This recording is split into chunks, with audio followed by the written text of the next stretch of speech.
মধ্যে আসলে এই 2-3 মাসের মধ্যে বরগুনায় বিভিন্ন প্রকল্পের উন্নয়ন শুরু হয়েছে, আসলে এই ব্যাপারে আপনি কি মনে করেন?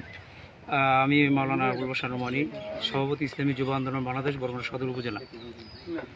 আজকের এই আমাদের সিংড়াবনী আবুল হোসেন চৌকিদার বাড়ি এই রাস্তা আকনবাড়ি পর্যন্ত রাস্তা মাটি কামের আজকে শুভ উদ্বোধন হইল।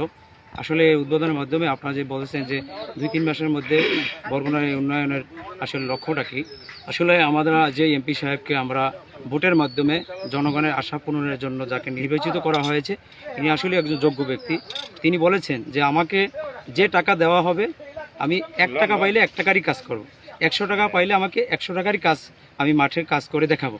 আমরা এই ব্যাপারে আমরা প্রতিজ্ঞাবদ্ধ যে আমাদের এমপি মহোদয় তিনি কোনো রকমের টাকা আত্মসাৎ করবেন না, জনগণের ন্যায্য অধিকার জনগণের কাছে পৌঁছে দেবেন। সেই বিদায়ী এমপি 3 মাস হতে না হতে আমাদের দৌড়গড়ে আমাদের কাজের আমাদের প্রতিশ্রুতি আমরা দেখতে পাচ্ছি। ধন্যবাদ। একটু দোয়াটা হিন্দু করে দেবেন নাকি? হ্যাঁ।